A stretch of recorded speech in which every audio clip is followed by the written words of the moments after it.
안녕하세요. 크립토노마드입니다. 연준의 금리 충격파가 전체 자본시장에 충격을 안기고 있습니다.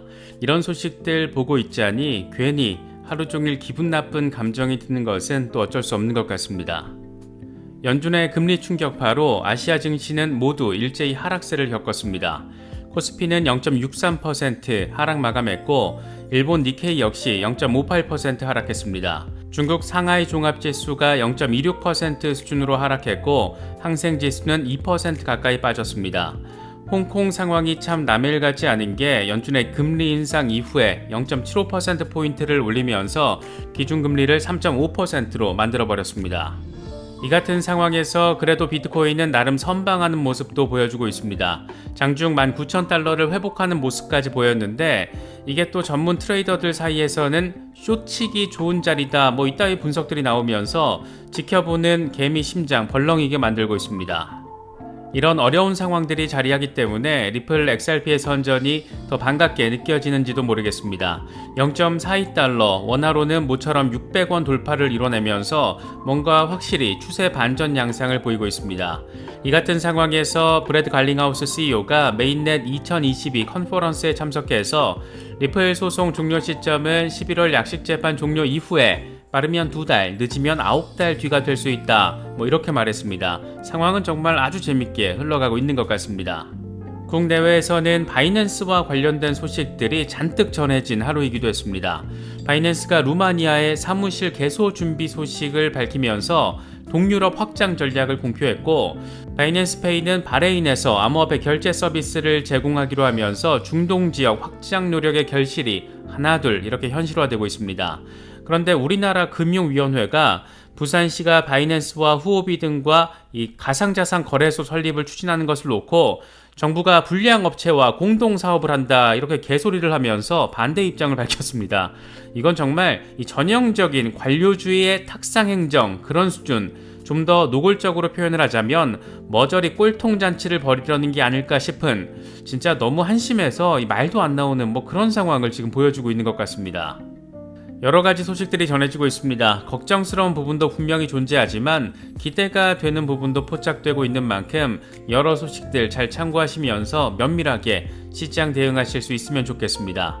본격적인 시작에 앞서서 좋아요와 구독 또 알림 설정 꼭 부탁드리겠습니다. 영상 제작에 아주 큰 도움 된다는 말씀 함께 드립니다. 그럼 시작하겠습니다. 먼저 비트코인 상황입니다. 전 세계 자본시장이 연준의 금리 충격파를 흡수한 모습 확인한 가운데 비트코인은 그래도 나름 선방하는 모습을 보여주고 있습니다. 금리 충격에 19,000달러 아래로 빠지긴 했지만 스멀스멀 상승세를 보이면서 장중 19,000달러를 회복하는 모습도 보여줬습니다. 정말 말 그대로 그나마 다행이라면 엄청 다행이다 그렇게 생각되는 부분입니다. 하지만 분석가들이 바라보는 관점은 좀 엇갈리고 있는 모습입니다. 암호화폐 분석가 마이클 반데포페는 비트코인은 이번 FOMC 회의를 통해서 분명한 페이크아웃을 선보였다. 다만 어떤 방향성이 정해질지는 오늘 내일 지나야 알 수 있을 것 같다. 지금 비트코인에게 강세 기운을 주입하기 위해서는 19,000달러 돌파가 필요하다. 이렇게 분석했습니다. 그러면서 또 다른 트윗을 통해서 연준의 금리 결정이 보여준 결론은 여전히 매파적이라는 것이다. 파월 의장은 금리 인상 종료 시점에 대한 질문에는 끝까지 답하지 않았다. 4분기가 아마도 금리 인상의 마지막 페이스가 될 것이다. 이 다음으로 가게 되면 침체가 기다리고 있기 때문이다. 지금 경제 상황은 크게 둔화되고 있다. 이렇게 설명을 했습니다.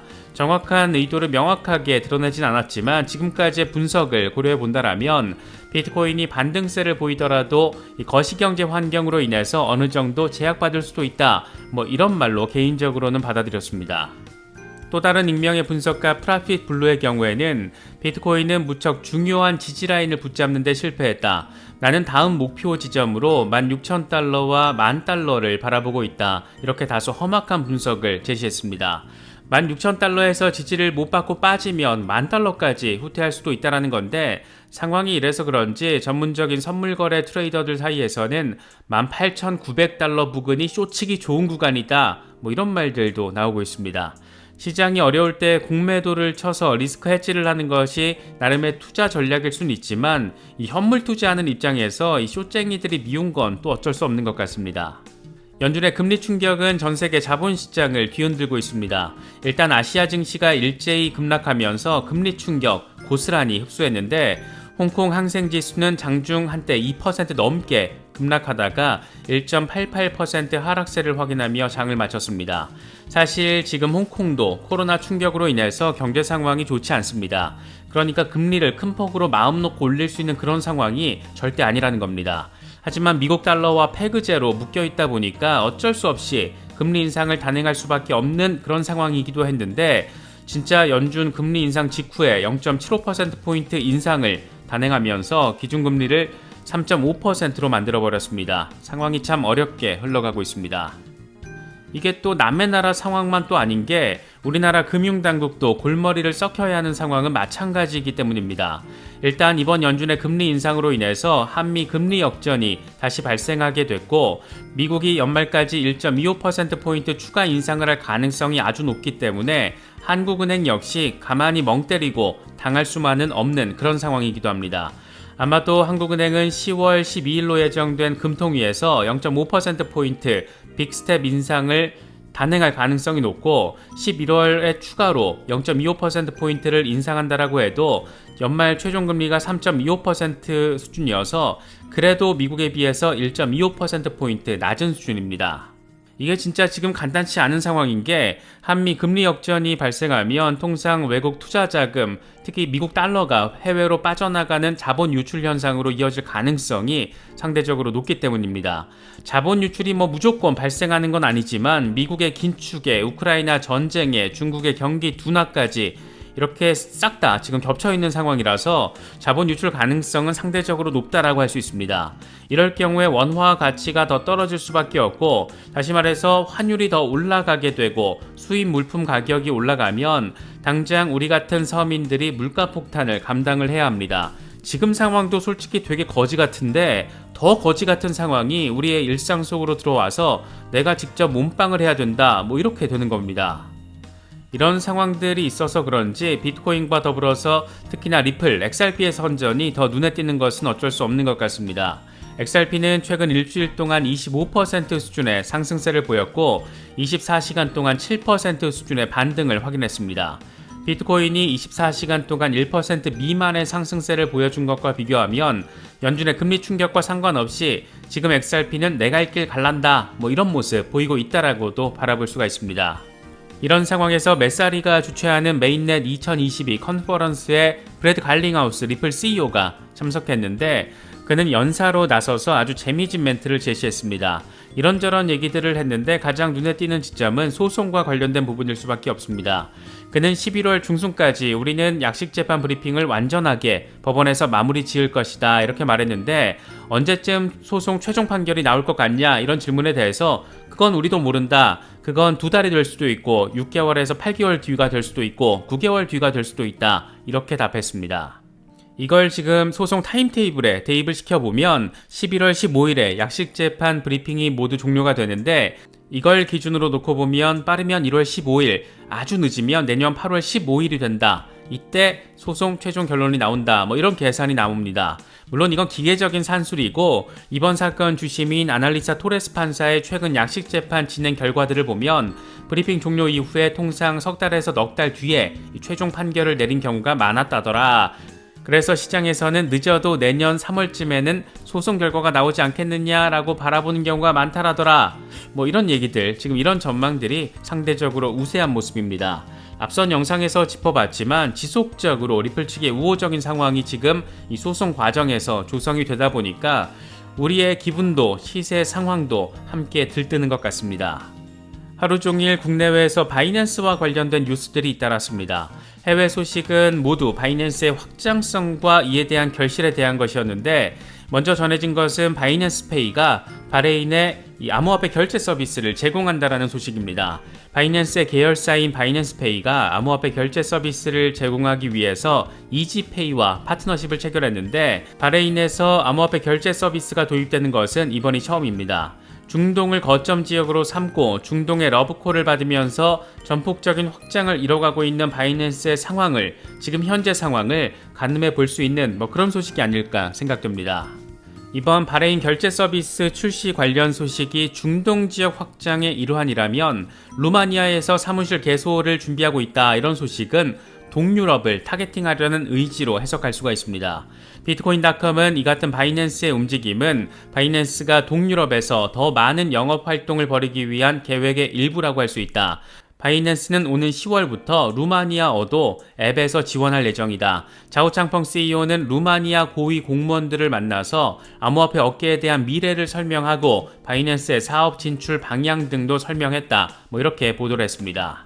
최근 자오창펑은 이 부산시를 방문해서 바이낸스와 부산시가 디지털 자산거래소 설립 지원 협약을 맺으면서 상당한 주목을 받았습니다. 부산시가 블록체인 혁신 도시로서의 면모를 강화하는 차원에서 바이낸스에 이어 후오비와도 업무 협약을 체결했는데, 개인적으로는 우리나라에서도 이렇게 블록체인 혁신 수도 컨셉의 도시가 생긴다라는 점, 특히나 그게 대한민국의 2대 도시라는 점, 이런 부분에서 상당히 반갑게 느껴지기도 했습니다. 저도 저희 회사 법인을 부산시로 옮길까 싶은 그런 생각이 들 정도로 반갑게 느꼈었는데, 이번에 금융위가 하는 짓을 보니까 역시 우리나라 중앙정부의 정책 능력은 더 이상 이제 평가할 수준도 되지 못하는구나, 이런 점을 새삼 느끼게 되는 것 같습니다. 머니투데이가 단독 보도라며 전한 내용인데, 금융위와 금융위 산하 금융정보분석원이 중국 코인거래소를 끌어들인 부산 요청에 반대한다, 정부가 불량업체와 공동사업을 진행한다, 이런 아주 골 때린 입장을 내놨던 것으로 나타났습니다. 일일이 조지면서 비판할 수도 있겠지만 아마 이 구독자분들 대부분은 이게 얼마나 한심한 인식 수준인지 충분히 이해하실 거라고 생각됩니다. 보도된 내용을 보면 금융위는 이 사법 리스크와 투자자 분쟁, 자금 세탁 위험, 국내 산업 위축 이런 것들을 언급하면서 이건 불가능, 이런 결론을 내렸습니다. 금융위는 바이낸스와 후오비 글로벌 등 중국계 코인 거래소들이 현재 해외 규제 당국의 조사를 받고 있다는 점을 상기시켰고, 조사 결과 한국 정부가 불량 업체와 정식으로 공동 사업을 추진했다, 이런 비판을 받을 수 있다라고 지적했습니다. 이어서 이들 거래소가 규제 특례 방식으로 국내에서 먼저 영업을 시작하거나 부산시와 공동 거래소를 설립할 경우에 자금 세탁 위험성이 크다라고 덧붙였습니다. 바이낸스를 중국계 코인 거래소로 단정 지은 것만 봐도 얘들 진짜 개념 없이 이런 입장 밝혔구나, 이런 점도 느낄 수가 있는데, 전 세계 적지 않은 국가들, 정부들이 또 도시들이 블록체인 혁신을 위해서 바이낸스를 쌍수 들고 받아들일 정도로 바이낸스는 세계 암호화폐 거래소, 크립토 기업 가운데 꽤나 큰 상징성을 가지고 있는 곳이라고 할 수 있습니다. 자금 세탁 위험은 달러나 현금으로도 이미 어마어마하게 진행되고 있는데, 그럼 미국 달러도 다 동결시키지 이게 뭐하는 짓인 것일까? 진짜 너무 궁금하게 여겨지는 부분이기도 합니다. 혁신을 지지하거나 지원해주는 것은 바라지도 않는데, 한국의 두 번째 수도가 이렇게 적극적으로 나서서 혁신을 추진하려는 것을 이런 식으로 설득력 떨어지는 논리로 반대하며 발목 잡는 것을 바라보면 진짜 답이 없구나. 우리나라는 진보든 보수든 정책적인 능력과 관련해서는 정말 답이 없는 나라인 것일까, 이런 생각도 자꾸 하게 되는 것 같습니다. 부디 부산시가 잘 이번 이슈 마무리 지을 수 있으면 참 좋겠는데, 어떻게 돌아갈지, 정부가 또 어떤 뻘짓을 시전할지 잘 지켜봐야 될 것 같습니다.